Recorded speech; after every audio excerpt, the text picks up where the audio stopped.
m'appelle Guillaume Masse, c'est moi le pro du club, et avec la gang du 5e-essai.com, je te souhaite la bienvenue à cet épisode du 4 décembre 2014. Cette semaine, la superbe victoire des Packers, les matchs de la 14e semaine et tais-toi, Patrick Peterson. Comme chaque semaine qui l'a précédé, la 13e nous a apporté son lot de surprises. Es-tu sérieux?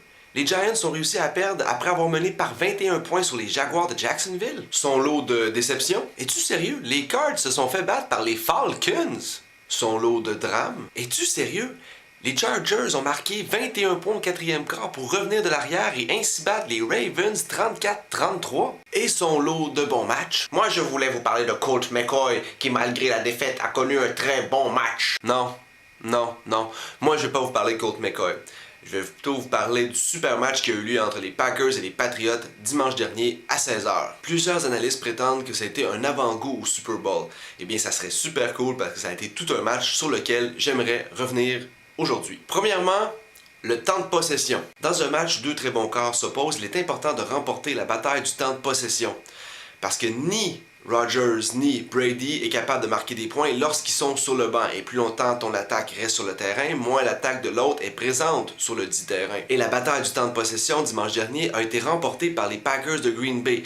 36 minutes 35 secondes de leur côté et seulement 22 minutes 25 secondes du côté des Pats. Pour remporter la bataille du temps de possession, il faut que l'horloge puisse tourner. Et une des façons de faire tourner l'horloge, c'est le jeu au sol. Et c'est exactement pour ça que j'ai la difficulté à comprendre pourquoi les Patriots n'ont pas utilisé plus le jeu au sol. 18 courses de leur côté, tandis que les Packers, eux, ont couru 31 fois durant le match. Deuxièmement, les Packers ont été très opportunistes autant à l'attaque qu'en défensive. En attaque, la seule fois où Darrell Revis, le demi de coin des Patriots de Nouvelle-Angleterre, a échappé Jordy Nelson, c'était pour une passe de toucher de 45 verges. Et en défense, les Packers ont eu un seul sac tout au long du match, mais ce sac-là est survenu à 3 minutes 29 lors d'un troisième essai et 9 verges à faire sur la ligne de 20 des Packers.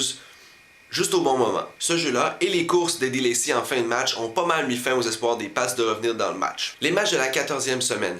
Beaucoup de matchs cette semaine qui auront une influence sur les séries à venir. Pour vous donner une idée, il y a 6 équipes dans la conférence américaine qui ont un dossier de 7 victoires et 5 défaites. C'est ce qu'on appelle de la congestion. Ce jeudi, Dallas, 8 victoires, 4 défaites, rend visite aux Bears de Chicago, 5 victoires et 7 défaites. Chicago a remporté les 3 derniers affrontements. C'est à l'extérieur à Chicago, malgré le fait que Dallas est 3e pour son jeu au sol. Je pense que les Bears vont l'emporter. Dimanche 13h, Pittsburgh, 7 victoires, 5 défaites, rend visite aux Bengals de Cincinnati, 8 victoires, 3 défaites et 1 nulle. C'est le monde à l'envers. Pittsburgh a la 3e offensive de la ligue et les Bengals ont la 21e défensive. Je pense que Pittsburgh devra l'emporter. Pourquoi? Andy Dalton. Dimanche 16h, dans ce qui sera peut-être le match de la semaine, Seattle, 8 victoires et 4 défaites, rend visite aux Eagles, 9 victoires et 3 défaites. C'est la première défensive de la Ligue qui affronte la 4e offensive de la Ligue. Défensive, c'est Seattle. Offensive, Philadelphie, si vous n'aviez pas suivi. Les Seahawks ont le momentum, mais on est à Philadelphie. Je choisis la défensive pour l'emporter, donc les Seahawks. Dimanche en soirée, un autre bon match, les Patriots, 9 victoires et 3 défaites, rendent visite aux Chargers de San Diego, 8 victoires et 4 défaites. Les Pats vont avoir leur couteau entre les dents pour ce match-là après leur défaite contre les Packers. Les Chargers doivent remporter absolument ce match-là pour rester dans la course. Malgré tout, je pense que les Chargers manquent de profondeur pour remporter ce match, les Patriots. Lundi en soirée, les Falcons, 5 victoires et 7 défaites, rendent visite aux Packers de Green Bay, 9 victoires et 3 défaites. Curieusement, ces deux équipes dont les chiffres se ressemblent énormément au niveau de l'offensive et de la défensive. Cependant, les Falcons n'ont aucune chance. Il va y avoir plein d'autres bons matchs en fin de semaine. On n'a qu'à penser à Baltimore contre Miami, Indianapolis contre Cleveland, Buffalo contre Denver et Kansas City contre l'Arizona. Mais j'ai une vie en dehors de la NFL, je dois choisir. En vrac.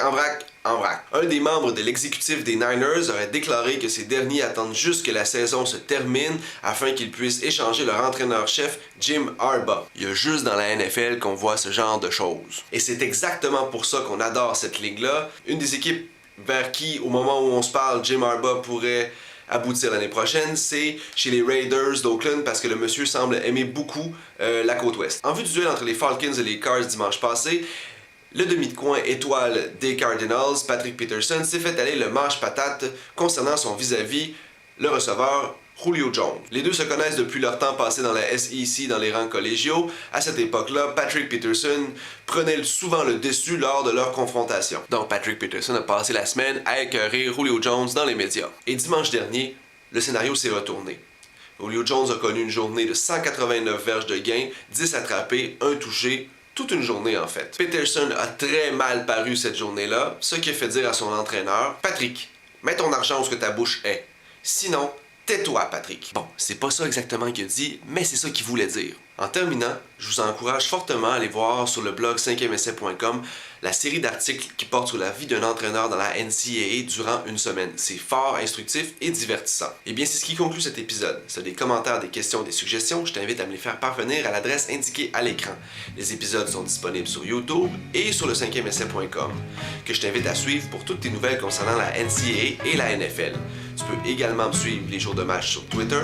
Ce fut un réel plaisir de parler de football en ta compagnie. C'est moi Guillaume Masse, le pro du club. À la prochaine.